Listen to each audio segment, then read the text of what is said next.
नमो अरहन्ताणं नमो सिद्धाणं नमो आयर्याणं नमो उवज्जायाणं नमो लोये सवसाहु।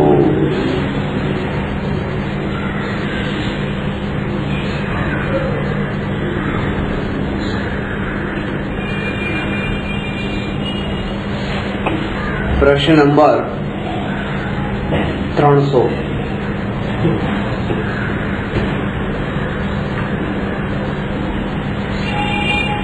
अतीन्द्रिय सुखનું સ્વરૂપ કેવું હોય?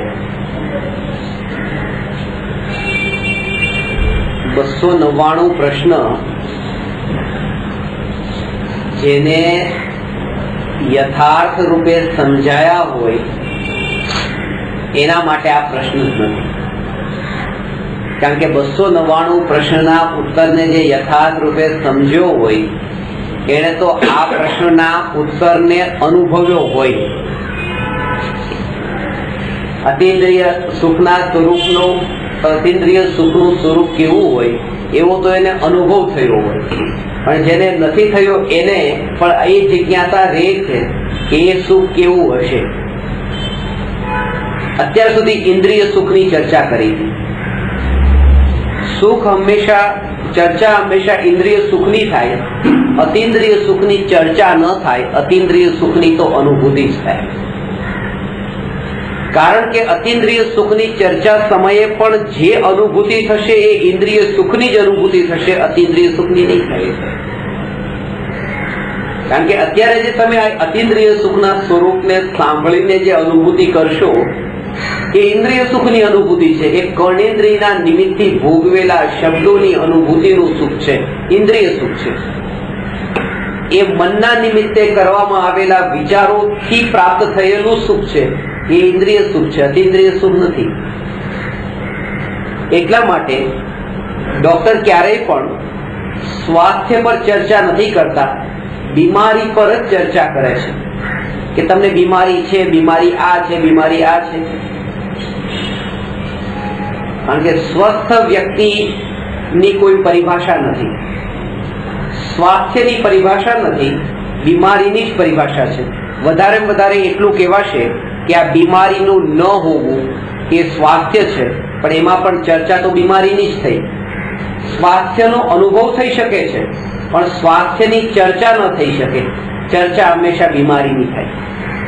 તો દુઃખની ચર્ચા થાય, વિકારોની ચર્ચા થાય, પણ અવિકારી ભાવ અને સુખની ચર્ચા ન થાય, એનો અનુભવ જ થાય।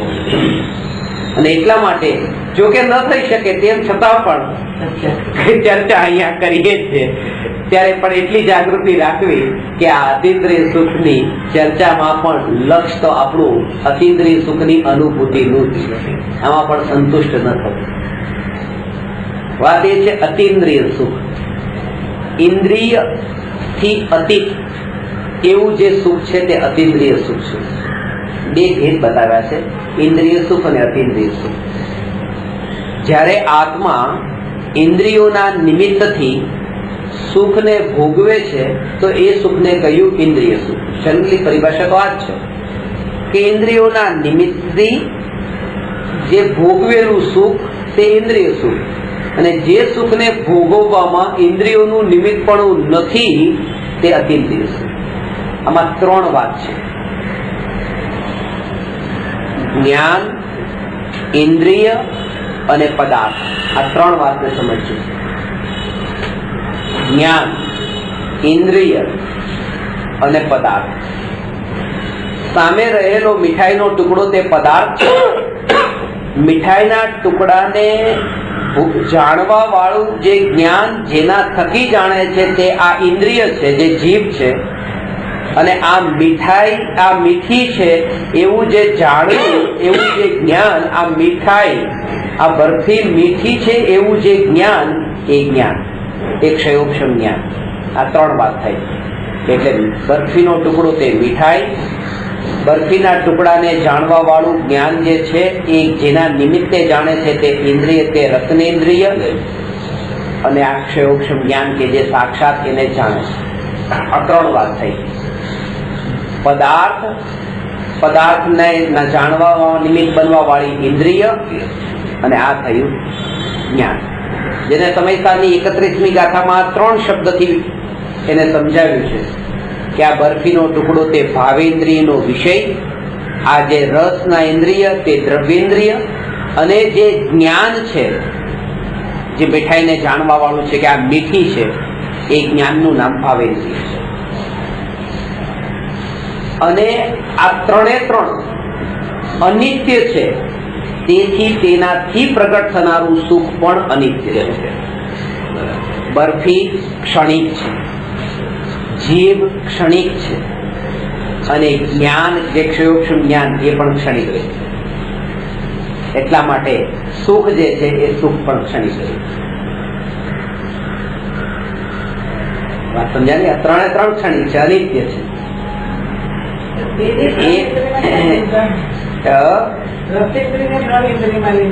રસનેન્દ્રિય દ્રવ્યેન્દ્રિય, આ જીભ સાક્ષાત એને દ્રવ્યેન્દ્રિય કીધી.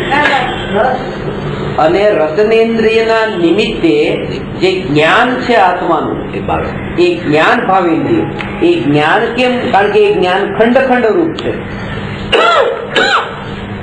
એ જ્ઞાન રસનેન્દ્રિયના નિમિત્તે એ બરફીને જાણે છે, એટલા માટે ખંડ ખંડ રૂપ જ્ઞાન છે. એમાં ભેદ પડ્યો છે કે આ મીઠું, થોડા સમય પછી ભેદ પડવાનો છે કે આ ખાટું, આ તીખું. તો જે ભેદરૂપ જે છે એ ભેદ બસ ત્યાં એ બતાવે. જ્યાં ભેદ પડ્યો ત્યાં ખંડ ખંડ રૂપ જ્ઞાન, જે ખંડ ખંડ રૂપ જ્ઞાન છે તે બધું જ ભાવેન્દ્રિય છે. અખંડ જ્ઞાન છે તે સ્વભાવ છે. આ ખંડ ખંડ રૂપ જ્ઞાન છે તે સ્વભાવ નથી, એ પરની કેટેગરીમાં જાય છે.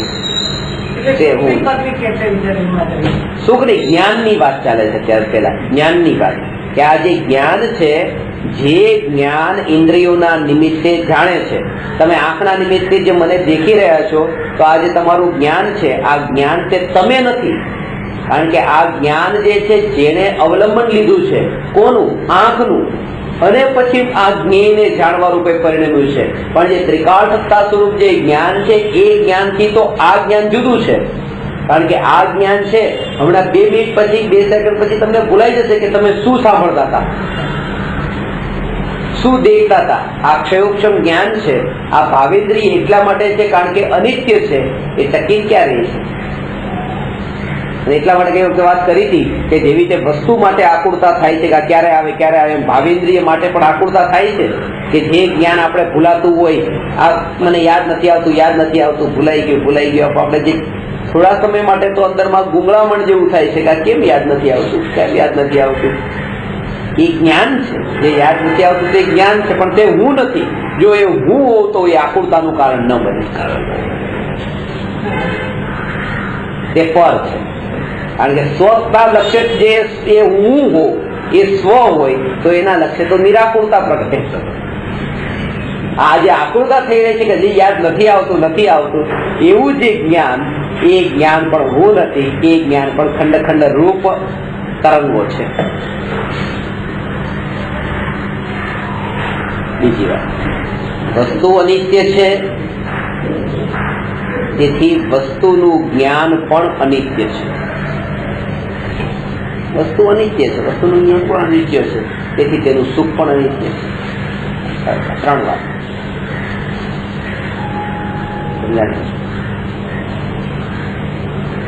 ઘરમાં જે ફર્નિચર લાવ્યા છે, એ ફર્નિચર આપણને ભૂલાઈ જાય છે થોડા દિવસ પછી. ખુરશી લાવ્યા હતા, 2 વર્ષ વાપરી, પછી 10 વર્ષ વીતી ગયા, ખુરશી યાદ જ નથી. ખુરશી કેવી હતી, ક્યાં હતી, ક્યાં રાખતા હતા, કેવા રંગની હતી, ક્યાંથી લાવ્યા હતા,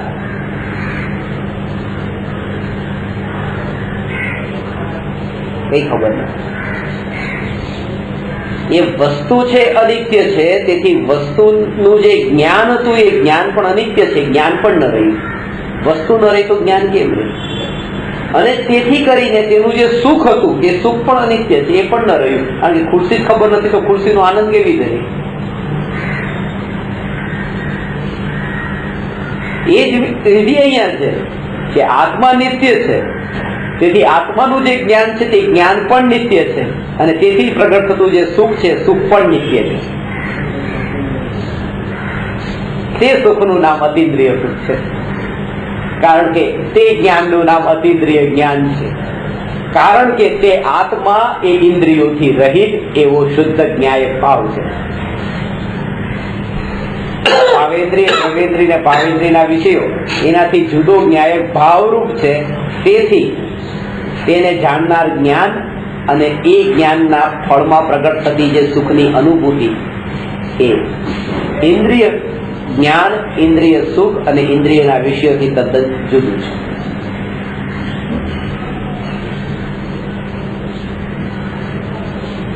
એટલા માટે આ જાગૃતિ પહેલા એ આ અતિન્દ્રિય સુખના સ્વરૂપને સમજ્યા પહેલા જેટલું પણ ઇન્દ્રિય સુખ ઇન્દ્રિય સુખ ઇન્દ્રિય સુખ જ્યાં પણ ઇન્દ્રિય સુખ જે છે ત્યાં જ્યાં પણ આપણે દોટ લગાવી છે, જે વસ્તુને આપણા ઘરમાં ભેગી કરી છે, જે વસ્તુને આપણે આપણા ઘરમાં ગોઠવી છે, સજાવી છે, એને ગમે એટલું આપણે કંઈક ને કંઈક સારું કરવાની કોશિશ કરીએ છીએ. કારણ એ જ છે ક્યારે પણ બસ એમાંથી જે સુખની ભાવના ન જતી રહી. એક જગ્યા એવી હતી કે સ્મશાન કે જ્યાં આપણે વૈરાગ્ય પ્રગટ થઈ શકતો હતો, ત્યારે આ મૃત્યુ મારું પણ એક દિવસ આવવાનું છે, અને સ્મશાનને પણ આપણે ફૂલોથી ડેકોરેશન કે અત્યારે એટલું સજાવવા લાગ્યા છે કે જેથી કરીને સ્મશાનમાં પણ એ ભાવ ક્યારે ભૂલથી પણ ન આવે કે અરે આવું મોત મારે પણ આવવાનું છે. જેટલું બને એટલું આ અનિત્યપણું, આ સંસારનું જે ક્ષણિકપણું નજરની સામે પ્રત્યક્ષ અનુભવમાં આવે છે પણ અનુભવવું નથી, જાણી જોઈને એનાથી દૂર ભાગવા માંગીએ છીએ. આપણે પોતાની જાતને જ છેતરીએ છીએ, બીજું કંઈ નથી કરતા. પોતાની જાત સાથે જ છેતરપિંડી કરીએ છીએ, બીજું કશું નથી કરતા. મોત સામે દેખાય છે તેમ છતાં પણ એ મોતને દેખતા જ નથી. જે ઘણું બધું લાગે છે, એમ લાગે છે કે કાલે આ પૈસા આવવાના જ છે, એમ લાગે છે કે કાલે આ વસ્તુ આવવાની જ છે, એમ લાગે છે કે કાલે આ માણસ મને મળવા આવવાનો જ છે, કાલે મારી પાસે આ વસ્તુ આવવાની જ છે, બધું એમ લાગે છે. જે ખરેખર જોઈએ તો કઈ એની દ્રષ્ટિમાં જોઈએ તો એક પાગલ વ્યક્તિને પણ પૂછે તો કે છે ખબર નથી, હો પાકું છે કે નહીં, ખબર નથી, નિશ્ચિત નથી. એને પૂછે નિશ્ચિત નથી. જીવનમાં બધું અનિશ્ચિત છે. આપણે જે ઘરેથી નીકળ્યા છીએ ભલે ક્રમબદ્ધ પર્યાયમાં નિશ્ચિત છે, પણ આપણે તો એક અનિશ્ચિતતા સાથે જ નીકળ્યા છીએ. કે ઘરે પાછા આવશું ખબર નથી. એટલે ઘરનું તાળું મારતી વખતે દર વખતે એ જાગૃતિ રહે, ભરોસો કે વળતા આ તાળું પછી આવીને ખોલવાનું છે, એનો ભરોસો નથી. અનિશ્ચિતતા એ જાગૃતિ એ સમયે રહે. જો ખોલવા મળ્યું સાંજે પાછા આવીને તો બોનસ સમજજો. અનિશ્ચિતતા સાથે ઘરેથી નીકળીએ છીએ, પણ એક વસ્તુ તો નિશ્ચિત છે કે મૃત્યુ છે. ગંબત એ નિશ્ચિત છે. બધું કાલે આ વસ્તુ થશે કે નહીં ખબર નથી, આ થશે કે ખબર નથી, આ થશે. અને જે નિશ્ચિત છે એના માટે કોઈ વિચાર જ નથી આવતો. અનિશ્ચિતતા માટે વિકલ્પો. આના ઉપરથી એ વાત બતાવવા માંગુ છું કે જેવી રીતે આ મૃત્યુ આવવાનું જ છે એના વિકલ્પો આવતા નથી, એવી રીતે જેમ આ બધી જ વસ્તુ એ સુનિશ્ચિત છે, જો એ ખબર પડી જાય તો એના વિકલ્પો પણ છૂટી જાય. આ વિકલ્પ કેમ નથી આવતો? મૃત્યુનો વિકલ્પ આખા જીવનમાં ક્યારેય પણ આવ્યો? કારણ કે પાક્કો ભરોસો છે કે મરવાનું જ છે. ભલે ક્યારે મરવાનું છે એ જ ખબર નથી, તો એના માટે જે આકુળતા થાય છે, વિકલ્પો થાય છે કે શું થશે, મળશે કે નહીં, જીવન ડોક્ટર આવી જશે કે નહીં, બચાવી શકશે કે નહીં, આ વિકલ્પો થાય છે. પણ મૃત્યુ આવશે કે નહીં આવે એના વિકલ્પો નથી આવતા. એને નિશ્ચિત માન્યું છે. જેમાં નિશ્ચિતતા માની હોય એના કોઈ વિકલ્પો જ ન થાય, એના વિચારો જ ન આવે. એ જ રીતે આખા જગતનું સ્વરૂપ જો એ રીતે સુનિશ્ચિત માની લેવામાં આવે, આખા જગત સંબંધી વિકલ્પો ટળી જાય. વિચાર પણ એવો ન ઉઠે ક્યારે કે આનું શું, જો નિશ્ચિતતા એટલી દ્રઢ રૂપે માની હોય. તો જે વસ્તુઓને ઘરમાં આપણે ભેગી કરીએ છીએ, સજાવીએ છીએ, એમ સમજીને કે હું એનો માલિક છું. બહુ સૂક્ષ્મ રૂપે જો એને તમે વિચાર કરશો તો ખબર પડશે એ વસ્તુ આપણી માલિક બની ગઈ છે, આપણે તો એના ગુલામ જ રહ્યા છે. એનું કારણ એ છે કારણ કે એ વસ્તુને આપણી જરૂર નથી, કે આપણું અસ્તિત્વ એના કારણે થશે, પણ આપણે આપણી જરૂરિયાત એને માની કે ખુરશી જો હોય તો ખુરશી એમ નથી કહેતી કે તમે નહીં હોય તો મારું શું થશે, એને કઈ નથી પડી, એ છે. પણ આપણે એમ માનીએ છીએ કે હું આનો માલિક થઈ ગયો, હું આનો માલિક થઈ ગયો, પણ આ ઘરમાં જે પડી છે અને હું ઘરમાંથી બહાર નથી નીકળી શકતો, આ ઘર સાચવવું પડે. ઘણા લોકો એવું હોય કે ભાઈ ઘરમાંથી બહાર નથી જવાતું. કેમ કે ઘરના તમે માલિક છો ને, માલિક હોય તો પછી માલિક નીચે વિચરણ કરવું જોઈએ. આ ગુલામ બનીને કેમ રહ્યા? ઘરે ઘરે રહેવું પડે છે ને, આખા ઘરમાંથી એકે તો રહેવું પડે છે ને. આ ઘરની માલિકી પણ આને સિદ્ધ નથી કરતું, ઘરની ગુલામીને સિદ્ધ કરે છે. આપણે ઘરના માલિક નથી, ઘરના ગુલામ છીએ. કે આપણને ત્યાં બાંધીને રાખે જ છે, ઘર બાંધીને રાખે છે, આપણે ગુલામ બની ગયા છીએ, આપણે ઘરને નથી રાખ્યું. એવી રીતે ઘરમાં જે વસ્તુઓ આપણે રાખી છે એ વસ્તુઓને આપણે નથી રાખી, વસ્તુઓ આપણને એની પાસે રાખે છે. વસ્તુઓ આપણને એની પાસે રાખે છે, આપણે એના ગુલામ બનેલા છીએ. અને આ જાણીએ, આના એક સત્યને જો સમજીએ તો અંદરમાં એ વસ્તુઓ પ્રત્યેનો ગુલામીનો માલિકી પણ તો ત્યારે પ્રગટ થયું. માલિકી પણ ત્યારે પ્રગટ થયું. ત્યારે તો પેલા તો ખબર જ નથી. એટલે ઘણી વાર હું કહું કે મારી આજે 1 લાખ રૂપિયા અહીંયા પડ્યા છે, હું એમ કહું આનો માલિક છું, હું આનો માલિક છું, પણ મારા હાથમાંથી તો એ છૂટતા નથી. તો આનામાં મારું હજી ચાલતું તો નથી ને. મારી ભાવના છે કે અહીંથી અહીંયા જાય, પણ એ જતા નથી. માલિક શેનો થયો? જ્યારથી આ વસ્તુ અહીંથી મેં અહીંયા આપી હતી, ખરો માલિક તો ત્યારે થયો. ખરો માલિક ત્યારે થયો, કારણ કે હવે અધિકાર આ જો હતું ને હાથમાં, ક્યાં આપવું? પેલા તો ખબર જ નથી પડતી ક્યાં આપવું. પેલા તો એ જ મારો માલિક થઈને બેઠું હતું કે હું તો અહીંયા જ રહીશ, અને જ્યાં સુધી હું છું ત્યાં સુધી તમે આ ડાવડા ક્યાંય ન જઈ શકો. તો જે ઇન્દ્રિય વિષયોની જે ગુલામી કરી છે એ અનિત્યતા, એ અસાર લાગે. આ પોતાની સાથે તે એક પ્રકારનું માયાજાળ અને માયાચાર કરી રહ્યા છે. પોતાની સાથે કોઈ વ્યક્તિ એક દોરડું હોય અને દોરડાને આમ સાપ માનીને બેઠો હોય, અને દોરડું હાથમાં છે, અને આમ હાથમાં છે, પણ એનાથી છૂટાતું નથી. પણ જયારે પછી એનાથી ખબર પડી કે આ તો સાપ, આ સાપ, તો છોડી દીધું. હવે એમાંથી બચવું કેવી રીતે? થોડો દૂર ગયો, અને અચાનક અંધારું હતું, અચાનક પછી લાઈટ આવી એટલે ખબર પડી અરે આ તો દોરડું. થોડા ટાઈમ માટે હસશે, અંદર પોતાની જાત હા હું શું કરતો હતો, સાપ માનીને આ શું કરતો. ખબર પડી ક્યાં એવું લાગશે અરે આ દોરડું હતું, એ દોરડાને સાપ પકડીને એવી રીતે આવા માનતો કે આ સાપ છે. અને જેવું અજવાળું આવ્યું ખબર પડી અરે હસવું જ આવે. અહીંયા ઉલટું છે. ત્યાં તો દોરડાને એ સાપ માની બેઠો હતો. અહીંયા જે સાપ સાક્ષાત કાળો નાગ છે એને દોરડું સમજીને પકડીને બેઠો છે. આ 5 ઇન્દ્રિયના વિષયના ભોગોને અહીંયા ઉલટું છે. અહીંયા વિષય ભોગોને દોરડું માની બેઠું છે, ખરેખર સાપ છે. એટલે અહીંયા હસવું આવે એવું છે જ નહીં, અહીંયા તો રડવું આવે એવું જ છે કે અરે આ શું કરતો હતો હું, જે ખરેખર સાપ હતો એને તો દોરડું માની બેઠો હતો. આ અજ્ઞાનતા છે.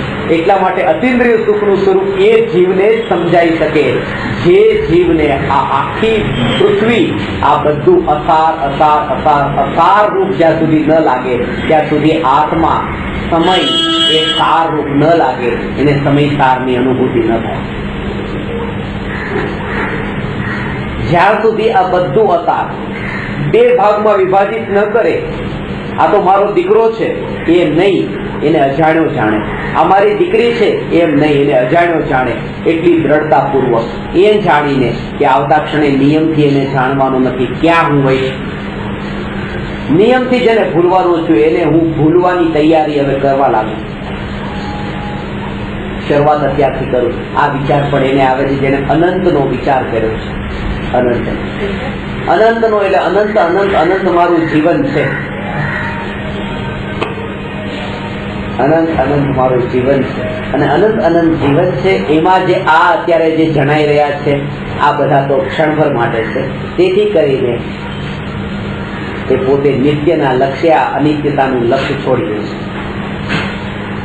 છે. નિત્યનું લક્ષ્ય લઈને અનિત્યનું લક્ષ્ય કરીને. જે ભ્રમ પહેલા ક્ષણેથી જે થઈ ગયું હતું કે આ મારું, આ મારું, આ મારું, આ મારું, એ પહેલો ભ્રમ જ ખોટો હતો. એને બીજા ભ્રમે એ પહેલા ભ્રમને વધારે દ્રઢ કરાવ્યો. પછી ત્રીજો જે વિચાર આવ્યો એને એ ભ્રમને વધારે દ્રઢ કરાવડાવ્યો. આ દ્રઢતા સિવાય આજ સુધી કઈ નથી થયું. જન્મ આપ્યો ત્યારે કે આ દીકરો મારો, એ બીજા વર્ષે એ ભ્રમ ગયો નહીં, પણ પહેલા વર્ષનો જે ભ્રમ હતો એ ભ્રમને બીજા વર્ષે પણ જે એને દીકરાને મળીને આ મારો મારો મારો મારો એવો જે દ્રઢતા વાળો આ ભાવને જ દ્રઢ કર્યો છે. પહેલી વાર ખોટું બોલ્યા, પછી બીજી વાર ખોટું બોલ્યા, ત્રીજી વાર પણ ખોટું બોલ્યા, ચોથી વાર ખોટું બોલ્યા. એ ખોટું બોલતા પછી એના પર એને સાચવવા માટે, એ ખોટાને સાચવવા માટે કેટલું ખોટું બોલવું પડે છે, કેટલું ખોટું. ક્યારે પણ પછી જે પહેલું ખોટું છે એ ક્યારે પણ બહાર ન આવી જાય, એના માટે તેને કેટલા ખોટા બોલવા પડે છે. અને એ જે ખોટું છે એ ખોટાને પછી એવું બની જાય છે કે એને કોઈ માને કે ન માને, આપણે તો માનવા જ લાગીએ છીએ કે આ જ સાચું છે. એ ખોટું જ આપણા માટે સાચું બની ગયું હોય. અને એક સ્થિતિ એવી આવે જ્યારે તમને કોઈ પૂછે ને, તમે યાદ કરો જે આ ખોટાને સાચવવા માટે થઈને તમે આટલા ખોટા બોલ્યા છો, એ પહેલું ખોટું તમે કોની સાથે બોલ્યા છો તમે યાદ કરો, તમને યાદ પણ નહીં હોય ક્યાં બોલાઈ ગયું હતું એ પહેલું ખોટું. કે જેને ઢાંકવા માટે થઈને આ એની ઉપર આ પરતો, એના લેયર લાગતા ગયા છે. પહેલા વાળી વાત તો ખબર જ નથી રહી. આના જેવું છે, આના જેવું છે. અત્યારે જયારે તમે દીકરાને પોતાનો આ મારો દીકરો એવું માનો છો, તમને એ યાદ પણ નહીં હોય કે ક્યારે તમને પહેલો વિચાર આવ્યો હતો કે મારે દીકરો એ હોવો જોઈએ. એ વિચાર તમને ખબર નથી. અત્યારે વિચાર કરો તો પણ તમને યાદ નહીં આવે કયો દિવસ હતો, કઈ જગ્યા હતી જ્યાં અમને આ વિચાર આવ્યો હતો કે એક દીકરો તો જોઈએ. એ કઈ યાદ નથી, કારણ કે એ જ મોહાશક્તિના ભાવ ઉપર બીજા એવા આવરણના ભાવ એવા લાગી ગયા કે એ ભાવ પણ ઢંકાઈ ગયો ને આ જ સત્ય બની ગયું, આ દીકરો મારો.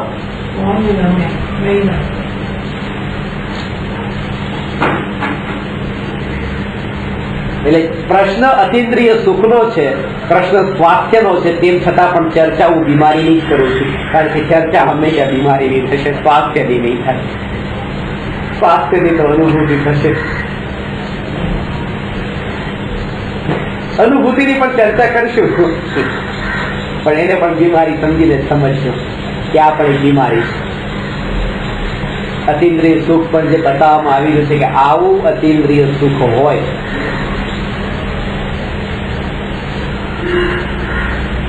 મુનિવર રામસિંહ પાહુર દોહાની જે રચના કરી છે, પાહુર દોહામાં બહુ સુંદર અલંકારિક ભાષાનો એવો પ્રયોગ કરીને સુખ જે પ્રગટ થાય છે આનંદ પ્રત્યે, આનંદ પ્રગટતા આનંદના આંસુ, હર્ષના આંસુ, બે પ્રકારના દુઃખના આંસુ ને સુખના આંસુ. એમાં સ્વાદ પૂછો, સ્વાદ બે પ્રકારના છે, દુઃખના આંસુનો સ્વાદ ને સુખના આંસુનો સ્વાદ. જો કે દુઃખના આંસુનો સ્વાદ કેવો હોય તો કે ખારો હોય, દુઃખના આંસુનો સ્વાદ ખારો હોય, ને સુખના આંસુનો સ્વાદ કેવો હોય તો એ પણ. આ જે તમે જવાબ આપો છો એ જવાબ ખોટો છે, એ જવાબ ખોટો છે. દુઃખના આંસુ જે છે એનો જે સ્વાદ છે એ ખારો છે, એ વાત બરાબર.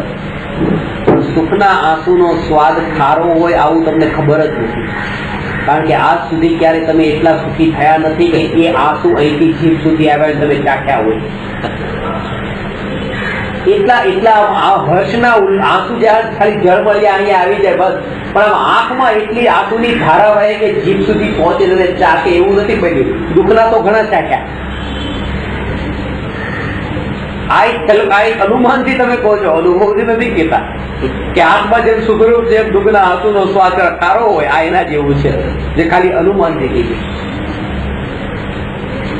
આત્માના આ ખાલી એક પ્રકારની કલ્પના જ કરી છે એ સમજાવવા માટે કે આત્માના સ્વરૂપનો આનંદ કેવો હોય. મુનિરાજ આત્માના ધ્યાનમાં લીન છે, વનમાં ગુફામાં. દુનિયાને લાગે છે કેટલા દુઃખી છે એ વાતને છોડી દે. દુનિયાને લાગે છે કેટલા દુઃખી છે, તડકાવા આટલા શેકાઈ રહ્યા છે, ઓહો આવો તડકો, આવો તડકો, આવો તડકો.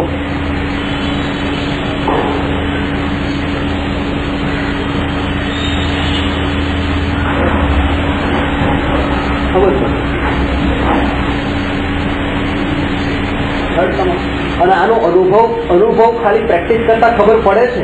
દુનિયાને ખબર પડે છે, દુનિયાને ખરેખર કે તમે તડકામાં છો, તમે સવારથી સાધના કરો છો, સાધના કરો છો, સાધના કરો, સાધના કરો, સાધના કરો છો, ખબર નથી રહેતી. અને બપોરના 2 વાગી ગયા એ સાધના છે.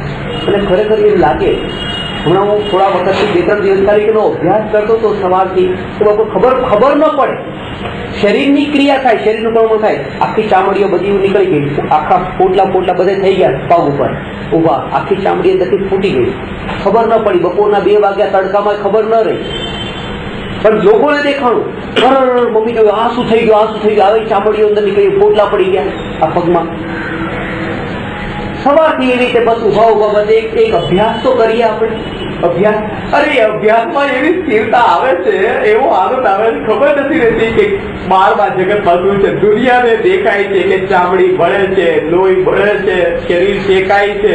આ દુનિયાને છે જ્ઞાનીને એકલી જ્ઞાનની જ અનુભૂતિ છે. સમજે, સુખનો અનુભવ છે ત્યાં. અને એવા મુનિવર રામસિંહે જે વાત કરી છે ને, હું વચ્ચે વિચાર કરતો, વચ્ચે આ પગમાં ચામડી નીકળી ને, એટલે વચ્ચે પછી વિચાર કરતો હતો કે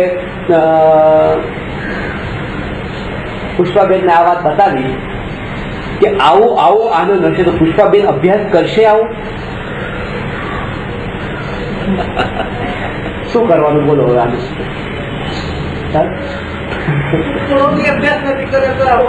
જો આનું શું કરવાનું, આનું શું કરવાનું?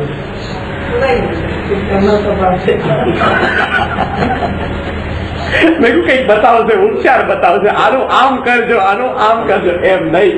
આવી સ્થિતિ આવે કે ખબર પણ ન રહે. હજી પણ આ ખબર પડે છે ને કે અહીંયા થયું છે, એ પણ ખબર ન રહે.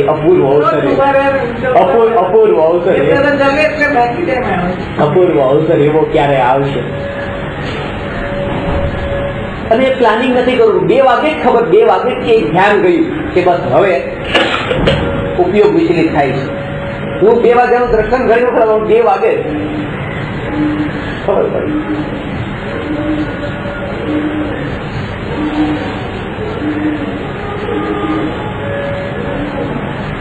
જે બળવું હોય તે બળે, જે કપાવવું હોય તે કપાય. એ પરિણમન મારું નથી, કારણ કે એમાં જાણવા રૂપ પરિણમન નથી. જાણવા રૂપ પરિણમન તે આત્મામાં, તે મારામાં, તે હું, એની બહાર મૂક્યા.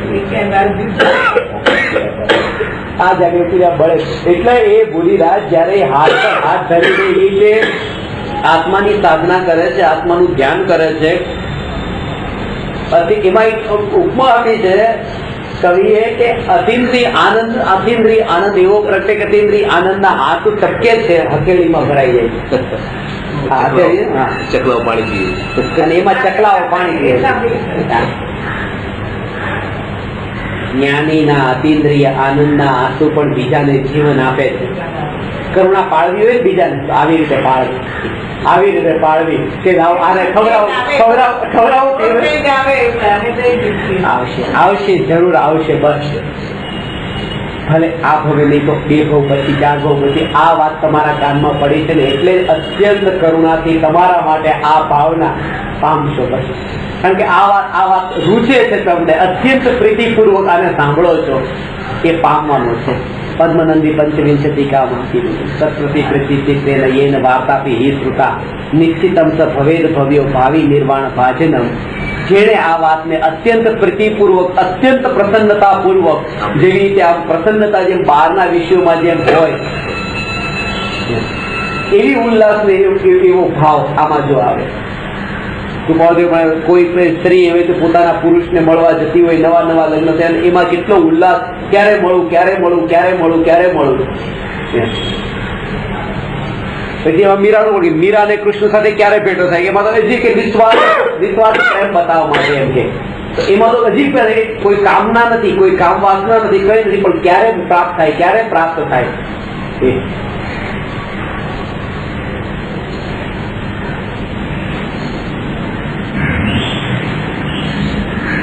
એવો આવો ઉલ્લાસ પ્રીતિપૂર્વક આ ન્યાય ત્યારે થાય, ત્યારે એ થાય ત્યારે અંદરમાં પૂરો. એક વસ્તુ કહું ને કે જગત આખું શૂન્ય થઈ ગયું અને એકમાત્ર પોતે સત્તા સ્વરૂપ હાજર વિદ્યમાન એવો અનુભવમાં આવે. આખું જગત શૂન્ય થઈ ગયું.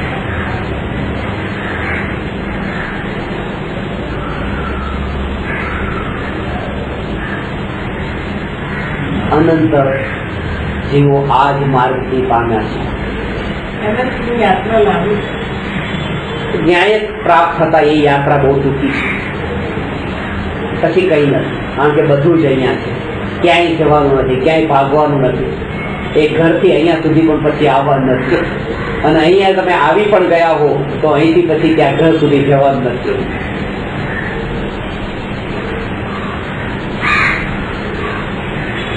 અતિન્દ્રિય સુખ, ઇન્દ્રિય સુખ આકુળતારૂપ હોય છે, છૂટી જવાનો ભય છે, દેખાદેખીનું દુઃખ છે. અતિન્દ્રિય સુખમાં પર નથી, બીજો નથી, ત્યાં વિકલ્પ નથી, વિકલ્પની ચાળો નથી, તેથી આકુળતાઓ પણ નથી. લોકમાં એ છે, અત્યારે જે લોકમાં જે સુખ છે એ સુખ એનું થોડું છે કે જે આપણી પાસે છે એનું સુખ નથી. એ સુખનું કારણ તો એ છે કે આવું બીજાની પાસે નથી. તમારા હાથમાં એ તમે વીંટી પહેરી છે, વીંટી તમે ડાયમંડની વીંટી છે, એ જે ડાયમંડ છે તમે ક્યારેક પણ બતાવો છો કે આ વીંટીનું સુખ છે, આ વીંટીનું તમને સુખ લાગે છે ને, એ વીંટીમાં આ વીંટી સુખરૂપ છે, વીંટી સુખરૂપ છે, વીંટી સુખરૂપ છે. એટલા માટે વીંટી સુખરૂપ છે કારણ કે બધાની આંગળીઓમાં આવી વીંટી નથી. આ સુખ વીંટી જ નથી, પણ આ સુખ આવી વીંટી બીજાની પાસે નથી એનું સુખ છે.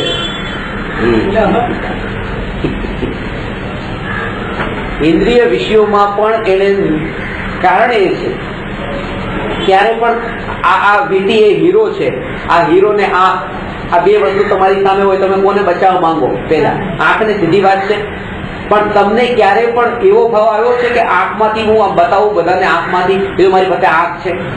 કારણ કે તો બધા પાસે છે, એટલે એમાંથી હું શું બતાવું? જે મારી પાસે હોય ને બીજા પાસે ન હોય એમાંથી જ આપણે સુખ લેવાની કોશિશ કરીએ છીએ. કારણ કે સુખ આપણને એમાંથી નથી આવતું. અને એ જ વસ્તુ છે, એ જ વસ્તુ છે કે જે વસ્તુ તમારી પાસે હોય જો બીજા 5 માણસની પાસે થઈ જાય તો તમે હંમેશા એ વિચાર કરશો કે નવી બજારમાં કઈ વસ્તુ આવી છે કે જે લઈ આવું. મોબાઈલ, એ મોબાઈલ આવો તો બધાની પાસે છે. હવે કયો નવી ટેકનોલોજી વાળો કયો મોબાઈલ? હું ઇન્ડિયામાં બધા નવા મોબાઈલ લાવું છું ને, આ મોબાઈલ ને આ મોબાઈલ આવો તમે ઘણી વખત કહેવા આ બાજુ નવો, આ બાજુ નવો, આ બાજુ નવો.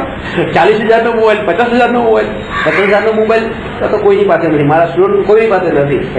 આની પાસે આવ્યો પછી 1,12,000 નો મોબાઈલ એ ગોત્યો હતો, ત્યાં પછી આ વસ્તુ હાથમાં આવી ગયો. શોધ્યો તો 1,12,000 નો મોબાઈલ શોધ્યો હતો.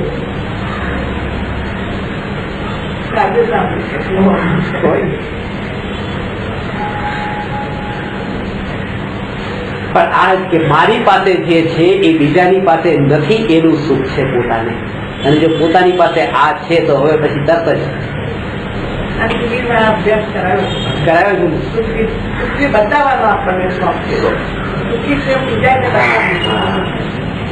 એટલા માટે તે પરસેવાના રેગાડા ઉતરતા હોય, ચહેરાની રેખાઓ ગમે તે રૂપે પલટાતી હોય, શરીરની સ્થિતિ કોઈ પણ રૂપે પરિણમાતી હોય, તેમ છતાં પણ અંદરમાં જો સુખનું વેદન અનુભવાતું હોય તો જ્ઞાનીને આ કોઈ વિકલ્પો થતા નથી કે બહારમાં શું ચાલે છે. અને આવી જેની સ્થિતિ આવી છે એ જ જ્ઞાની છે. એ જ જો વિકલ્પો ઉઠી ગયો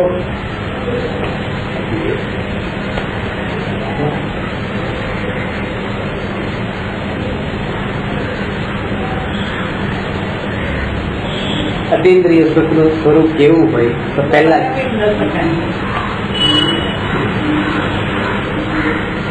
ઇન્દ્રિય જ્ઞાનનું ફળ ઇન્દ્રિય સુખ છે.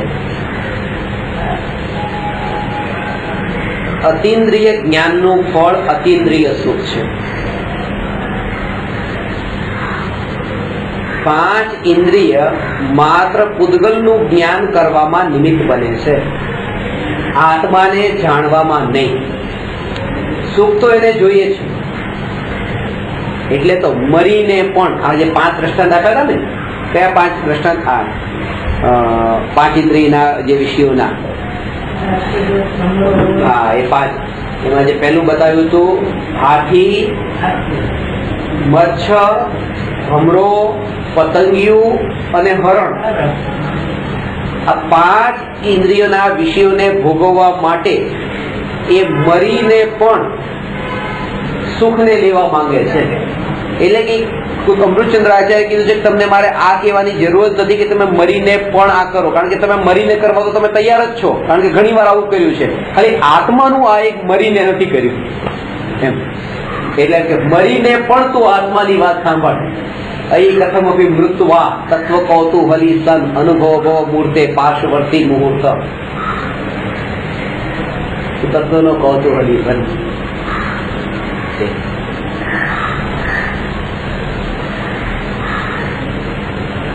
આંખ વડે જે દેખ્યું તે સુખરૂપ ન હોય, કાન વડે જે સાંભળીએ છીએ તે સુખરૂપ ન હોય, તો કે એ ન હોય એટલા માટે ન હોય કારણ કે કાન વડે જે સંભળાય છે તે ધ્વનિ સંભળાય છે, ધ્વનિનું જ્ઞાન થાય છે.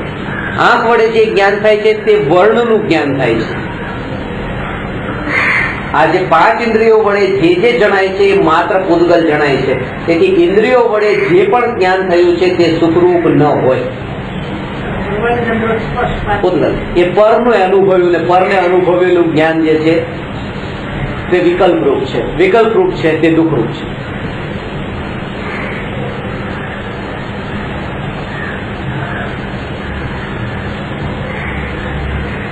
ફક્ત પૂતગલને જાણનાર ઇન્દ્રિય જ્ઞાનના ફળમાં અતિન્દ્રિય સુખ ક્યારેય પ્રગટ થઈ શકે નહીં. શોધખોળ એની જ છે. આ પદાર્થને ગ્રહણ કર્યો, એને છોડ્યો, આ ઈચ્છા અનંત અનંત અનંત અનંત અનંત અનંત અનંત એન્ડલેસ છે, ચાલુ ચાલુ ચાલુ ચાલુ રહી છે. કારણ એનું એ છે કે ઉપયોગમાં દરેક સમયે એ પૂતગલ પદાર્થો, આ જે વિકલ્પો એ જ ઉપયોગમાં આવે છે. અને એટલા માટે જ કે જે ઇન્દ્રિયો થકી જે તમને અનુભવમાં આવે છે ત્યાં તરફ લક્ષ્ય કરતા તો વિકલ્પોની જાળો નિયમથી વધવાની એનો એન્ડ નથી આવવાનો, આવે જ ન શકે, કારણ કે તે વિકલ્પ રૂપ છે. એટલા માટે ભગવાનની પ્રતિમા જે છે એ પ્રતિમાના દર્શન કરતા પણ વિકલ્પ તો થયો, પોતાને વિકલ્પ થયો. આ વિકલ્પ થયો છે એટલા માટે ભગવાનની પ્રતિમાના દર્શન કરતા કરતા ક્યારેય નિર્વિકલ્પ નહીં જ થવાય. નિર્વિકલ્પ થવાશે તો પોતાના આત્માની અનુભૂતિના લક્ષ્ય જ થવાશે.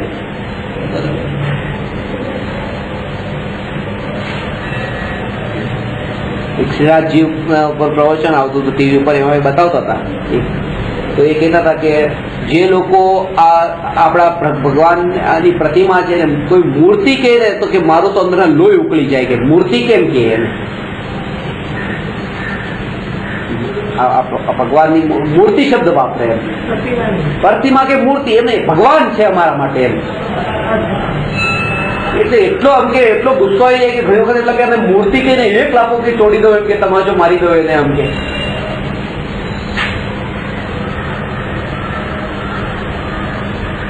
તો મૂર્તિ કીધું છે. પરમાત્માને કોઈ પથ્થર કે તો પણ રાગ કે દ્વેષ કે કોઈ વિકલ્પ ન ઉઠે તો ધર્મ છે.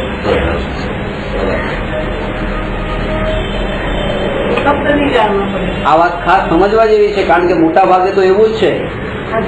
એક દીકરો છે આ છે ને, એક કિશોરભાઈ તો ઓળખતા હશો, ત્યાં વિદુલાબેન દીકરો છે દેવભાઈ, એને એના પપ્પાને વાત કરી હતી કે પપ્પા કે શ્રીમદ રાજચંદ્રજી ના વિશે પેલા ભાઈ છે ને એ બહુ ખરાબ બોલ્યા. આજે તો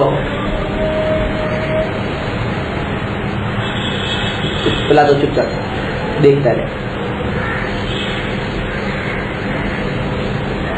તારા પપ્પાને કોઈ ગાળ દે તો તું શું કરે? પપ્પા એક લાફો તમાચો મારી દો, તું આમના પાછો આવતો રહ્યો કે શ્રીમદ રાજચંદ્રજી વિશે કોઈ આટલું ખરાબ બોલે આપણા ગુરુ વિશે, અને તું આમના પાછો આવતો રહ્યો. આ ગુરુનો શિષ્ય. તો એ વખતે પછી આત્મસિદ્ધિ ઉપર જ વ્યાખ્યાન ચાલતું, સદગુરુની આજ્ઞા ઉપર ચાલતું હતું વ્યાખ્યાન. સદગુરુની આજ્ઞામાં વર્તવું જોઈએ. અને સદગુરુની આજ્ઞા એ નથી કે સદગુરુ વિશે કોઈ ગાળ દે તો એને તમાચો મારવો. સદગુરુની આજ્ઞા તો એ છે કે એને પણ દ્રષ્ટિમાં નહીં લેવું.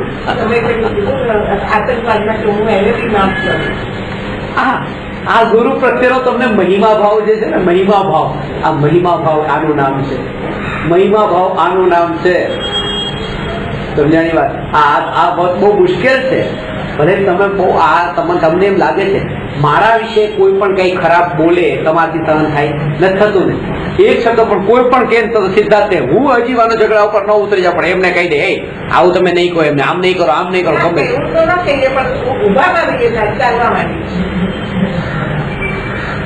કેમ સહન થાય? આ ગુરુની આજ્ઞામાં નથી. ગુરુની આજ્ઞાનો અર્થ એ અસર ન થાય, અસર ન થાય. અરે કમસે કમ બીજાના માટે નહીં પણ ખાલી કમસે કમ ગુરુ માટે તો એટલું ન થાય. ત્યાંથી તો શરૂઆત કરીએ, ત્યાંથી તો શરૂઆત કરીએ કે જેમણે આપણને ઉપદેશ આપ્યો છે એમના માટે તો હવે આવા ભાવ ન થાય. એનાથી રિલેટેડ. એટલે વિકલ્પો તો જ્યાં સુધી પ્રતિમા, મૂર્તિ કે પથ્થર કે પરમાત્મા આવા પણ જ્યાં સુધીમાં વિકલ્પો છે ત્યાં સુધી આકુરતા છે. નિર્વિકલ્પ નથી, પોતાના રાગ છે ત્યાં સુધી.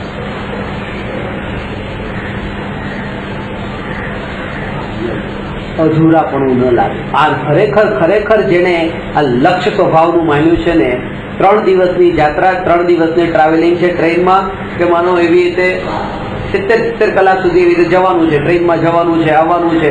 આ છેડેથી નીકળ્યા ભારતના બીજા છેડે પહોંચવાનું છે, અને 2 દિવસ સુધી દેવ દર્શન થવાના નથી. હવે દેવ દર્શન કર્યા વગર તો પાણી પીવાતું નથી, અને હવે તો કરવું શું? આ જે વિકલ્પોની ઝાડમાં જે ગુથાયો છે, જીવનભરમાં કરેલા દેવ દર્શનનું ફળ 0 છે. જીવનભર જે દેવ દર્શન કર્યા હતા એનું ફળ તો એ છે કે હવે આજે એને દેવ દર્શન નથી પણ મળ્યા, પણ એના માટે તો આ દેવ સાક્ષાત વિદ્યમાન છે, એની અનુભૂતિ થતી રહી. બસ આ એ દેવ દર્શનનું ફળ છે. અને જો હજી અંદર એમ લાગે કે આજે નહીં મળ્યા તો હજી એ આકુરતામાં પડ્યો છે, હજી એને દેવ દર્શન કર્યા જ નથી આજ સુધી.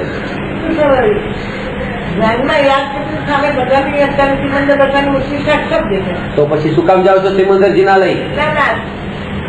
દેખાઈ જાય છે ને, હજી સુધી એક વાર પણ એવું દેખાયું નથી કે એ ન હોય તો પણ હું અધૂરો નથી, કારણ કે હું તો સ્વભાવથી પરિપૂર્ણ છું.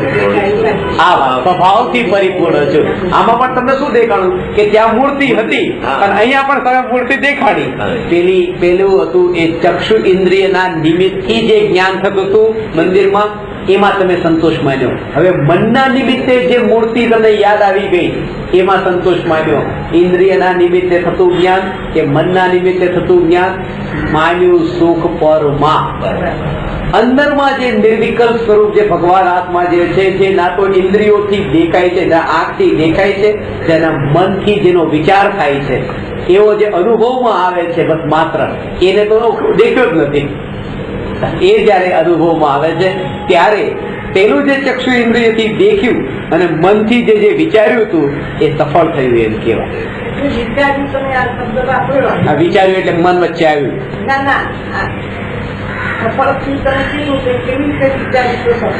અનુભવાયું ત્યારે સફળ થયું એમ. 3 વાત બતાવી: દેખવું, વિચારવું અને અનુભવવું. તો પરમાત્માનું સ્વરૂપ ત્યાં ભગવાન સિમંદર ભગવાનની મૂર્તિને ત્યાં આંખ વડે દેખી, આ ચક્ષુ ઇન્દ્રિય. મનના નિમિત્તે ત્યાં એનો વિચાર થયો આ રસ્તામાં ચાલતા પણ, અને એકાંતમાં જઈને જે બેસીને જે અનુભવાયું પોતાનું શુદ્ધ તત્વ, આમાં ઇન્દ્રિય પણ નથી અને મન પણ નથી. દેવ દર્શન કર્યું એટલે મંદિરમાં જાય કર્યું. આપડા ક્યાં બી 24 કલાક 14 કલાકમાં કઈ ન મળે. આ દેહ ના દર્શન કરે. દેવસ્થાનમાં જે દેવ છે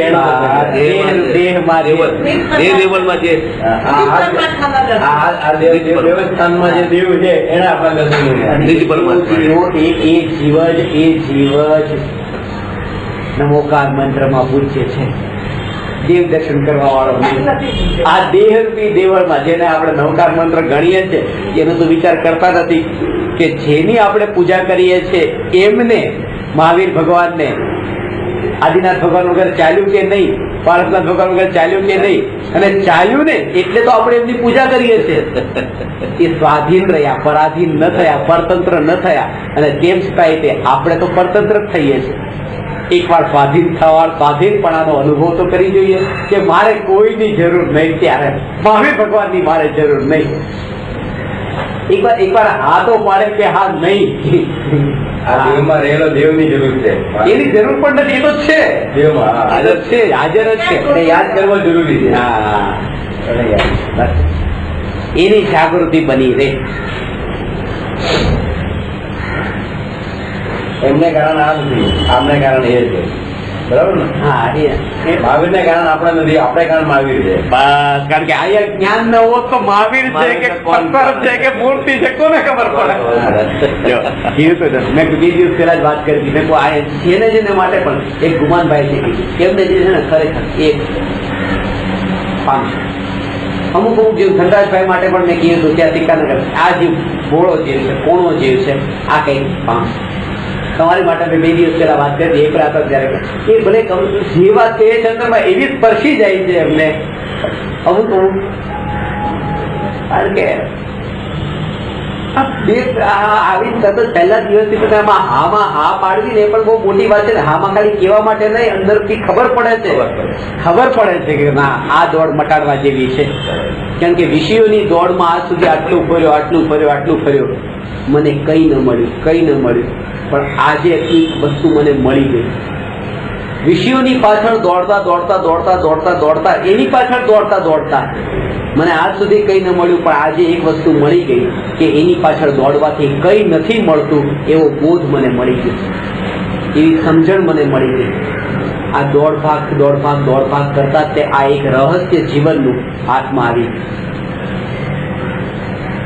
પણ એ દ્રષ્ટિએ જયારે અનુભવ કર્યો ત્યારે એ ખબર પડી, એના વગર ખબર નથી પડતી. એ દ્રષ્ટિ કે હાથ ખોલ્યા ત્યારે ખબર પડી કે ખાલી છે.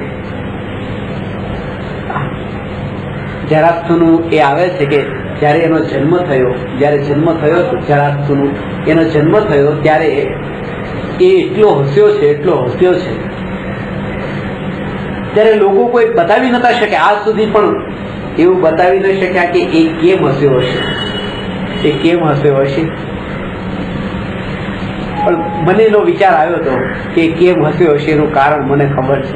કારણ કે એ જયારે જન્મ્યો ત્યારે એટલા બેન્ડ બાજા ને એટલા ઢોલ નગારા વાગ્યા હતા, કદાચ એને એવું લાગ્યું હોવું જોઈએ કે જે આ જીવન કે જે મોત ના તરફ હું આગળ વધી રહ્યો છું. જન્મ થયો ત્યાંથી મોત તો શરૂ થઈ ગયું ને, આ મોત તરફ જઈ રહ્યો છું ને આ ઢોલ નગારા વગાડે છે એના એ લોકો તરફ એને હસવું આવ્યું હોય છે કે આ શું કરી રહ્યા છે. કબ્રસ્તાનમાં કોઈ બળતું હોય, મરતું હોય, ખરચતું હોય સ્મશાનમાં, ત્યારે એ સમયે એ વિચાર ક્યાં આવે છે કે આ મૃત્યુની લાઈનમાં હું પણ એક ઊભો છું. કોઈનું મરણ થયું ત્યારે આપણને એમ લાગે છે કે જો હવે આ તો માનો કે એક કરોડપતિ છે જેની પાસે 10 કરોડ છે, બીજાની પાસે 8 કરોડ છે, તો એક ગામમાં બસ 10 કરોડ વાળો એક છે, 8 કરોડ વાળો છે, પછી 5 કરોડ વાળો છે. 10 કરોડ વાળાનું જયારે મોત આવ્યું ને ત્યારે 8 કરોડ વાળાને આનંદ આવ્યો.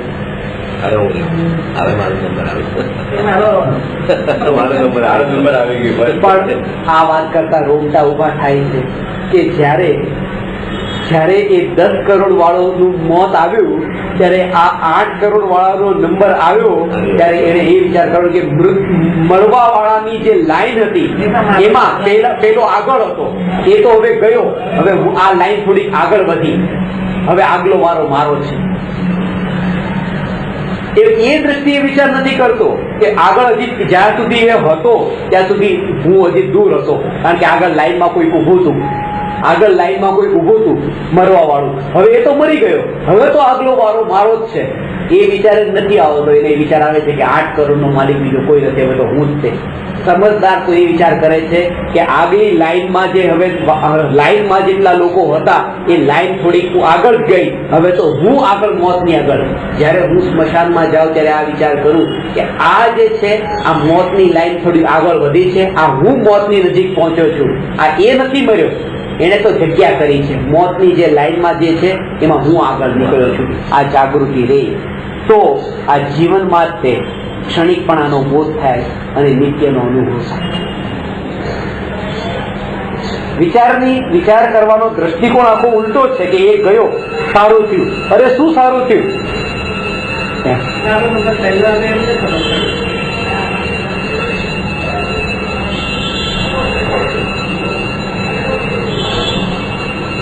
હવે મારો નંબર આવવાનો છે, હવે હું જ છું, બીજો કોઈ.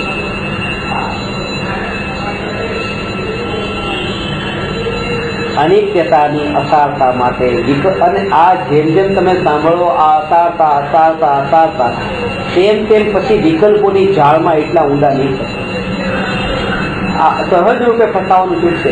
દીકરો તમને પૂછતો નથી કેમ છો પપ્પા, મજામાં. દીકરો તમારું કઈ ઘરમાં વસ્તુ લાવી મૂકી તો પણ તમારું તમને પૂછતો નથી, તમારી સલાહ લેતો નથી, તમને એમ નથી લાગતું કે કેમ આવું કરતો નથી, કેમ મને પૂછતો નથી. પેલા તો બધી વાત મને પૂછતો હતો, પેલો બધું મને પૂછતો હતો, હવે કેમ પૂછતો નથી, હવે કેમ પૂછતો નથી. એક 80 વર્ષના છે એ સાસુ એને વહુ છે અને એના વહુની પણ હવે વહુ આવી, એના વહુને પણ વહુ આવી. તો વહુને વહુ આવી એ કઈ 2 વર્ષથી આવી. તો એ જે મોટા સાસુ છે એને દર પ્રવચનમાં એક જ ફરિયાદ છે કે સાહેબ પેલા તો મારી વહુ છે ને ઘરમાં કઈ પણ લાવવું હોય તો પેલા મને પૂછતી, હવે તો વહુ ને બધું પૂછે છે કે શું કરવું એની સાથે બધું શેર કરે, મને કઈ પૂછતી નથી.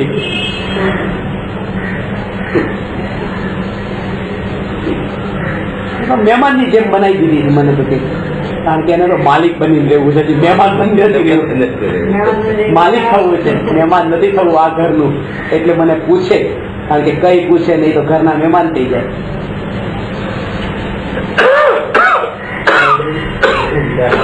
ત્યારે તો એટલો મહાભાગ્ય મહાપુણ્યનો ઉદય કે વિકલ્પોની જેમાંથી છૂટવાનો ભાવ હતો. આ સહજ યોગ એવો પડી ગયો છે કે આ દુનિયા મારે જોવા જેવી નથી, દુનિયા ઝેર છે, દુનિયા અસાર છે. અને આ જો આ મોતીઓ આવ્યો છે, અરે આ તો ધન્ય થયો કે આ સહજ દોડવું તું ને ઢાળ મળી ગયો.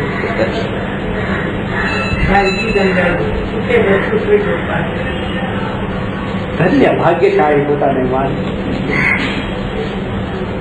પત્ની ગુરુદેવ તો કહેતા, ઘણી વાર કહેતા વાક્ય બહુ કડવું છે, કઠોર છે, પણ પચે આ રીતે ગુરુદેવ ની ભાષામાં કહો ને તો એક ભાઈ હતી એનો પતિ મરી ગયો તો ગયો જ્વાળાથી ના ચક્કરમાં ગયો તો ગયો. તને ધર્મ કરવાનો ટાઈમ મળ્યો કે કર ધર્મ, આ રોજ શું કામ કેટલી કોઈને કેવું લાગે, અરે પેલો મરી ગયો આવું કહો છો તમે, અરે ગયો આપણી માં હોય તો આપણે એને હપ્તા કેવી રીતે જીત ચાલે, ચાલે પણ કેટલા કઠોર થઈ ગઈ એ વસ્તુ. આનો તો પ્રેમ કેવો હોય ને આપણે રહી જાય તારે જયારે દીકરો ત્યારે કેટલું એને સાચો પ્રેમ જ ન હોય એવું હોય. બરાબર છે. બાળી નાખે તો પણ બાળ્યા પછી પણ એ ભાવ છે કે આ મારો છે, આ મારો દીકરો ભલે નથી પણ મારો. માનો 3 દીકરા છે, એક દીકરાનું મોત થયું, 2 વર્ષ પછી કોઈ તમારે કેટલા દીકરા? તો કે 3 હતા, પણ એ હજુમાં 3 વાળો જે મારાપણાનો ભાવ હજી ગયો નથી કે મેં 3 દીકરાને જણ્યા છે.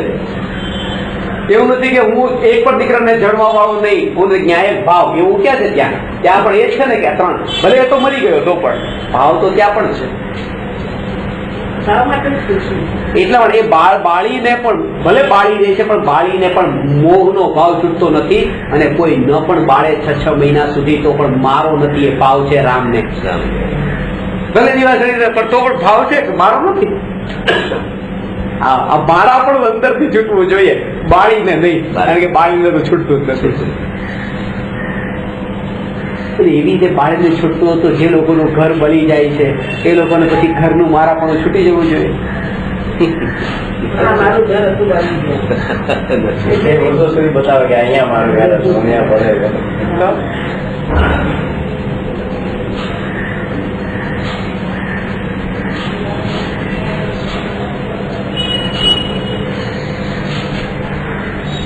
પોતાનું મળતું હોય એ મળતું પણ દેખાતું નથી. એમાં મળતું દેખી શકે પણ એની પાછળ કંઈક નવું સર્જન દેખાતું હોય તો જો મટી જતું હોય એવું. ઝુંપડપટ્ટીમાં રહેતા હોય ને ઝુંપડપટ્ટીમાં આવીને કોઈ મ્યુનિસિપાલિટી વાળા આવીને ઘર તોડી નાખતા હોય તો એને ગમતું નથી, અરે મારું ઘર મારું, પણ ખબર પડે કે આ મોટો ટાવર બનવાનો છે ને એને એક ફ્લેટ મળવાનો છે કે હા તો બરાબર, તો તૂટતું પણ ગમશે એમ. તૂટતું મળતું એટલે લોટરી લાગી જાય. અરે આ ઘર તમે આના પછી આટલા ખર્ચો કર્યો, આટલા પૈસા ખર્ચ્યા અને આ બધું પણ તોડી નાખવાના છે. સારું પણ આગળમાં લક્ષ્ય પેલું છે ટાવર બનવાનો છે.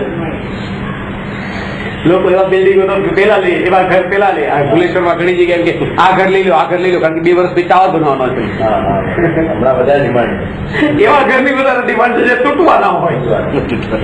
વિચાર કરો, કારણ કે તૂટવાની પાછળ પણ લક્ષ તો પેલું છે. હજી બનશે 5 વર્ષ 10 વર્ષ જેટલા લાગશે, હું જીવીશ નહીં જીવીશ કઈ ખબર નથી, લઈ લો. બધા લોકો મજબૂત કરી લેતા, તૂટવાવાળા કરી લે.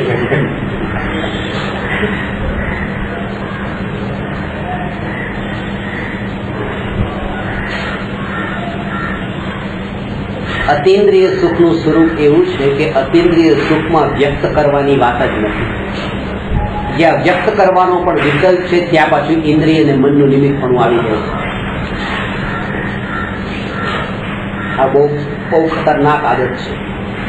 અમેરિકા ફર્યા, એ ફરવાનો આનંદ તો ઘણો લીધો, ભારત પાછા એટલે આવવું છે કારણ કે ત્યાં કેવો આનંદ લીધો એ કોઈકને તો બતાવી કે આવું ફર્યા.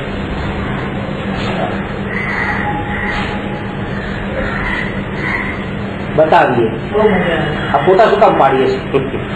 અમે આવું ફર્યા હતા ત્યાં બતાવવા માટે. કોઈ માને નહીં તો એનું પ્રૂફ છે.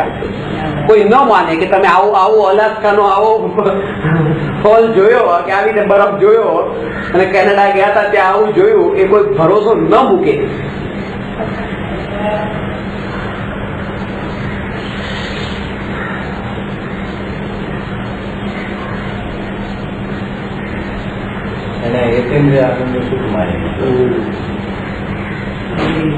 આ બધું અંદરમાં ભરેલું પોતા બીજાને બતાવવાનો જે ભાવ છે. અને ખરેખર કોઈ પૂછતું પણ નથી તમારા ફોટા બતાવો તો સામેથી બતાવે. મારા તો એવા છે કરોડપતિઓ પોતાનો આલ્બમ જે છે ને એવા ફોટોગ્રાફનો સન્માન આલ્બમ એવી રીતે બહાર ત્યારે એવી રીતે ટેબલ પર મૂકી દીધા હોય. આવે જ દેખે, પણ આવે તો કોઈ શું કામ દેખે? એમને મળવા આવે તો શું કામ દેખે? હું તો એમને મળવા જાઉં છું, આલ્બમ શું કામ દેખું? પણ વાત એ છે કે પોતે અંદર રૂમમાં હશે, પત્નીને કહે છે કે 10 મિનિટ પછી આવે છે, અંદર કઈ કામ હોય, બેઠા હોય શાંતિથી. કારણ કે 10 મિનિટ પછી બહાર બેઠા બેઠા કરશે શું? સોફા પર જોશે, અંદરથી પછી બહાર આવે 10 મિનિટ પછી.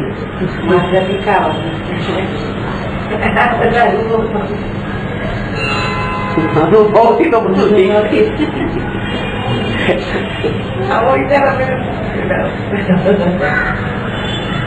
એના અનુભવથી બતાવે છે આવી ભૂલો અમારાથી થઈ છે, હવે એના માટે પ્રતિક્રમણ કયું કરવું એવું પૂછે ત્યારે અમને ખબર પડે કે આવું કર્યું હતું. વાત પ્રતિક્રમણ ની આવે ને ત્યારે માટે કયું પ્રાયશ્ચિત કરવું, આવી ભૂલો પણ અમે કરેલી છે. કે ત્યારે પણ તમે બહારના રૂમમાં નતા અને અંદરના રૂમમાં હતા, અને ત્યારે કઈ નતા કરતા. અંદરના રૂમમાં હતા, બહાર નતા, અને અમે અંદર પણ કઈ કરતા નતા. તો એનું હવે કઈક પ્રતિક્રમણ બતાવો. બહાર નતા અને અંદર પણ કઈ કરતા નતા, એનું પ્રતિક્રમણ બતાવો. ત્યારે હું કહું એનું પ્રતિક્રમણ એ કે તમે અંદરમાં જ હતા અને જાણવાનું કાર્ય કરતા હતા, એવી જાગૃતિ હવે રાખો. આનું નામ પ્રતિક્રમણ.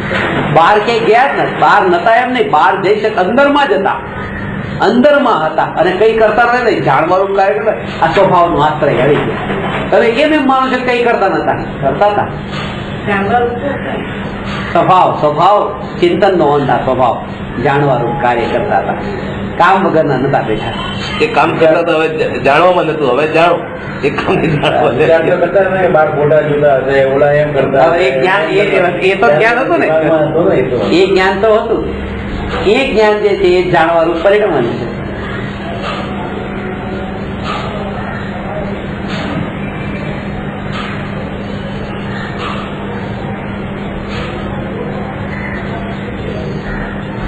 એટલે કોઈના ઉપર આરોપ મૂકવાની જરૂર નથી. આને આમ કર્યું છે, આને આમ કર્યું ને આ વિષયો આમ કરાવે છે, સતાવે છે ને મને ફસાવે છે. મારો ઉપયોગ તે સ્વભાવમાં ન રહીને પરમાં જાય છે, પરમાં સુખ માને છે, એટલા માટે જ ગમે છે. જે કાંઈ પણ છે બધું અહીંયા પોતાની અંદર જ છે. નબળાઈ પણ પોતાની અંદર છે ને પુરુષાર્થ પણ પોતાનામાં છે.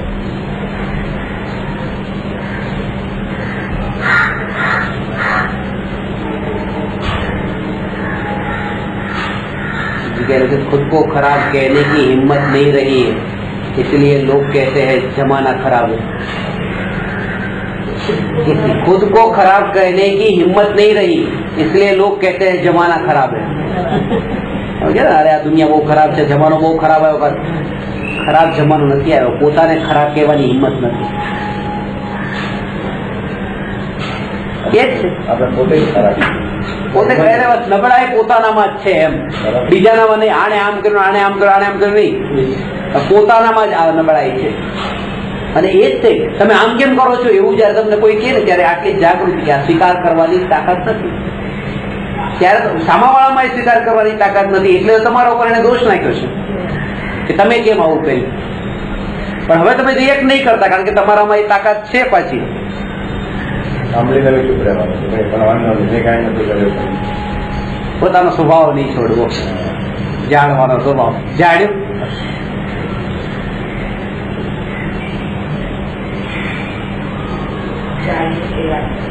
જાગૃતિ દરેક સમયે રાખવાની,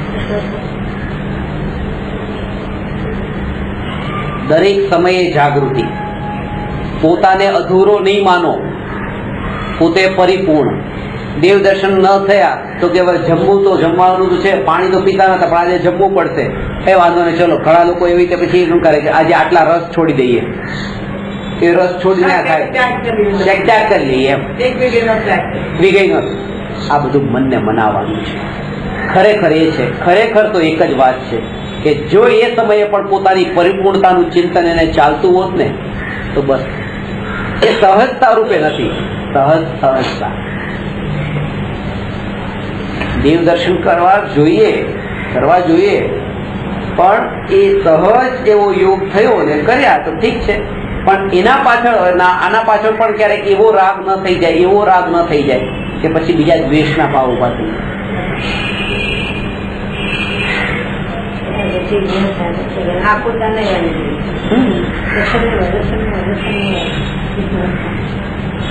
એ થાય ને. અને ઘરેથી તો એ જ વિચાર ક્યારે જઈએ, અને દેરાસરમાં બેઠા પછી એક જ વિચારો ઘરે ક્યારે જઈએ. ત્યાં એવો ભાવ જ નથી, ત્યાં એવો ભાવ જ નથી. ત્યારે તો એવો આ વિતરાગી પરમાત્મા આનંદ ક્યાં એ ભાવ. ઘણી વખત બાજુમાં કોઈ જોર જોરથી પૂજા ગાતું હોય, બોલતું હોય તો એમ લાગે હા આને એટલી ખબર નહીં પડતી, ધીમેથી બોલવું જોઈએ મંદિરમાં, અમે પણ બેઠા છીએ, આ શું અમને દિશે. તો ક્યાંક બીજા એટલા પ્રકારના કશાયો ઉભા થાય થતું હોય ને આવું. જે મંદિરમાં જતા વિચાર તો ઘરના હોય કે ક્યારે જઈને પાણી પડ્યું છે, એ કરવું છે, ક્યારે જઈને કરું કોઈ કર્યું હશે કે નહીં કર્યું છે, છોકરાએ કર્યું છે બાકીને પાણી આવી ગયું છે. દિમાગ તો ક્યાં ચાલે છે, આપણા મંદિરમાં હોય છે. ત્યાં મંદિર ઘરમાં હોય ત્યારે મંદિર દિમાગમાં આવતું હોય બધું. કોઈને હમણાં કોઈ ચીજમાં મહેનત પરફેક્ટ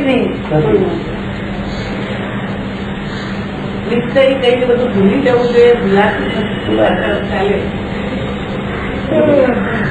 યાદ ગુરુ કે યાદ નથી આવતું, મેં તો ભૂલાતો નથી. તકલીફ તો યાદ છે, ભૂલવાની તકલીફ યાદ ભૂલાવાની તકલીફ. યાદ તો આવે, ભૂલાતો નથી, મેં ભૂલાતો નથી.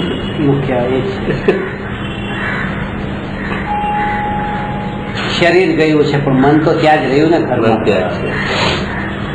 લક્ષનો નિર્ણય નથી એટલે આ થયું છે. આ કેમ આવું થાય છે? લક્ષનો નિર્ણય નથી. લક્ષ એટલે ત્રિકાળી ધ્રુવ ન્યાયક એક માત્ર કામ એક આત્માર્થનું આત્મા, બસ આત્મા. ત્યાં પછી પરમાત્મા પણ નહીં, આત્મા. કારણ કે પરમાત્મામાં પણ રહેલું તો છે શું? આત્મા જ રહેલું છે. પરમાત્મા પણ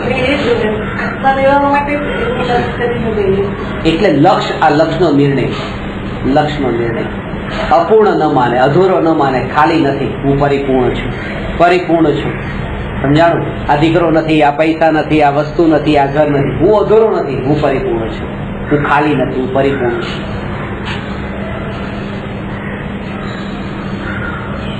જેમ આ હવે આ થોડી સૂક્ષ્મ વાત તમને બતાવું છું. નિર્વિકલ્પ આત્માની અનુભૂતિ થાય છે ત્યારે આત્માના આ પ્રદેશ એ પ્રદેશના ભેદ નથી. જો વિભાવ છે એ વિભાવ આકાશના એ જ પ્રદેશ પર હોય તો પ્રદેશ ભેદ જેમ છે, અને સ્વભાવ વિભિન્ન પ્રદેશોમાં વ્યાપ્ત હોય તો પણ પ્રદેશ ભેદ નથી. એવી જ રીતે અતિન્દ્રિય સુખનું જે વેદન છે એ આત્મા આકાશના અસંખ્ય પ્રદેશો પર વેદનમાં આવતું હોય તેમ છતાં પણ અતિન્દ્રિય સુખનું પણ એક ઘનતા એવી અંતરમાં ત્યાં અનુભવાતી હોય છે. આવું એ અતિન્દ્રિય જ્ઞાન અને અતિન્દ્રિય સુખનું અનન્યપણું છે. હવે આને સમજી લો, પેલા પૂરી રીતે સમજી લો.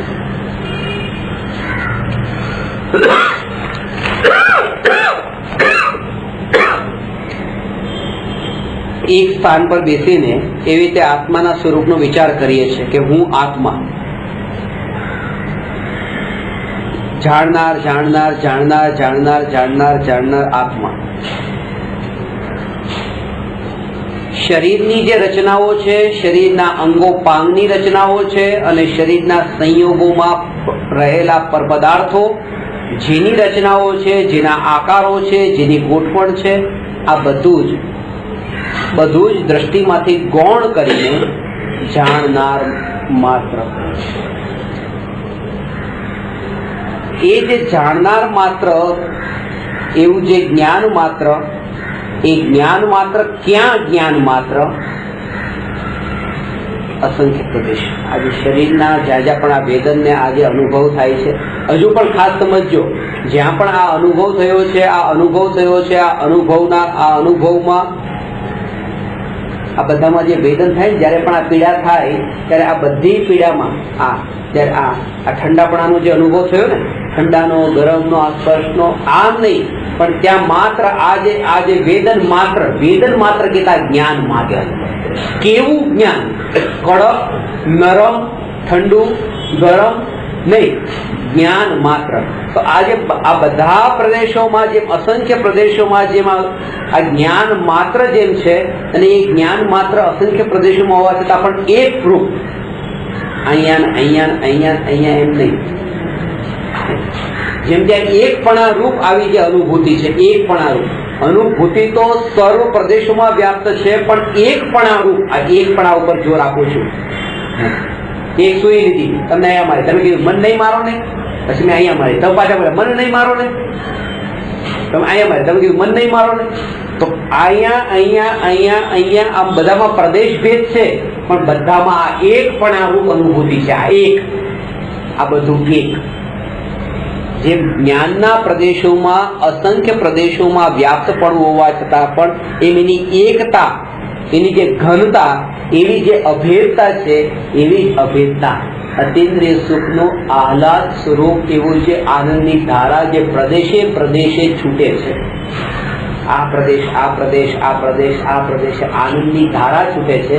આનંદમય જેમ ગોળ મીઠાશમય, એમ કોઈ પ્રદેશ એવો નહીં કે જ્યાં દુઃખ, કોઈ પ્રદેશ એવો નહીં કે જ્યાં દુઃખ. એ સર્વ પ્રદેશો સુખમય પરિણમ્યા. આ વાત ખાસ થોડી સમજવા જેવી છે, હજી થોડી સૂક્ષ્મ રૂપે સમજો.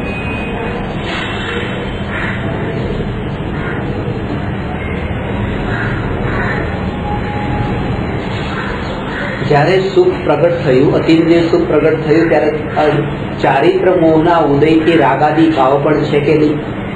હજી એ સમય હજી એક કશાય ચોકડીનો અભાવ થયો છે. નિર્વિકલ્પ અનુભૂતિના કાળે પણ ત્યાં ઉદય અનુસારે ભાવો તો છે ને સમ્યક દ્રષ્ટિમાં.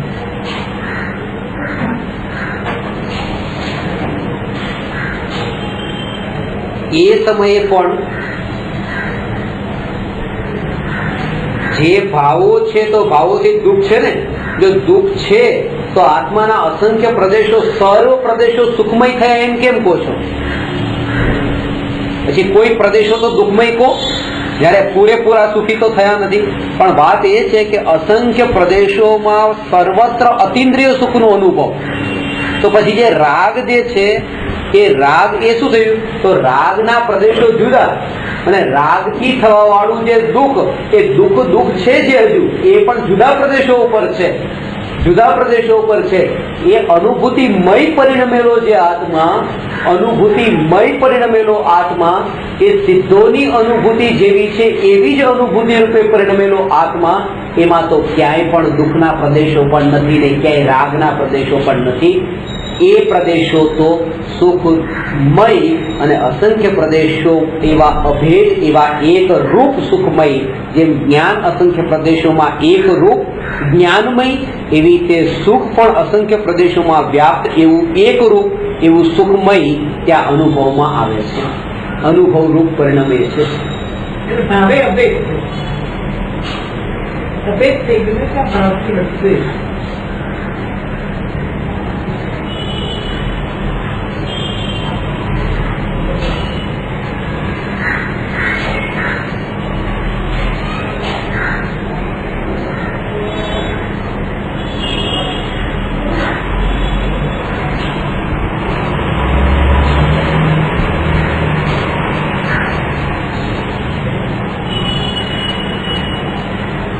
અસંખ્ય પ્રદેશોના ભેદો હોવા છતાંય અનુભૂતિ એકપણાની છે.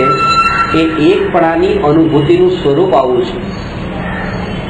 બહુ સૂક્ષ્મ છે. એકપણા રૂપ અનુભવ, બસ બીજું કંઈ નહીં. ત્યાં તો ઘણા બધાનો અનુભવ છે, ઘણા બધાનો અનુભવ છે, પણ લક્ષણથી એને આ ગોળના અંદર જે ગોળના પરમાણુઓ છે, આ એક પરમાણુ, બે પરમાણુ, ત્રણ પરમાણુ, ચાર પરમાણુ, આખો જે ગોળ છે એ ગોળના બધા પરમાણુઓ જે છે એમાં જે એક પરમાણુ, એ આખા ગોળના ટુકડાને જ્યારે મોઢામાં મૂક્યો ત્યારે એ અનુભવ જે છે, અનુભવ એક પરમાણુનો નથી, બધાનો અનુભવ છે. પણ બધા પરમાણુનો અનુભવ, અનંત પરમાણુનો અનુભવ એવો અનુભવ નથી. એક મીઠાશનો અનુભવ, આ લક્ષણ મીઠાશનો અનુભવ, અને આ મીઠો તે ગોળ એવો અનુભવ, આ ગોળનો અનુભવ. પણ છે ઘણા બધામાં વ્યાપ્ત. આ જે વ્યાપ્તપણું છે મીઠાશ એ ઘણા બધામાં છે, પણ એવો જે ભાવ ગ્રહણ કર્યો છે આનો ને આનો એવો ને એક પણ આ રૂપ. તો અતિન્દ્રિય સુખ અહીંયા અહીંયા અહીંયા અહીંયા અહીંયા આ બધા જ પ્રદેશોમાં અતિન્દ્રિય સુખ રૂપે પરિણમન થાય છે, પણ ત્યાં અંદરમાં જે ભાવ ગ્રહણ થાય છે આ એક પણ આ રૂપ સુખમય, આ લક્ષણ જ્ઞાનમય, એ લક્ષણ, અને એના થકી આ મીઠાશ થકી આ લક્ષણ, આ મીઠાશ તે ગોળ, એવી રીતે આ જ્ઞાન સુખ તે આત્મા, આ જ ન્યાય ભાવ. ત્યાં ન તો કહેવાનો ન સાંભળવાનો કોઈ વિકલ્પ નથી. ત્યાં વિકલ્પનો પણ વિકલ્પ નથી, વિકલ્પને દૂર કરવાનો પણ વિકલ્પ નથી. ત્યાં માત્ર અતિન્દ્રિય સુખરૂપ પરિણમન જ છે.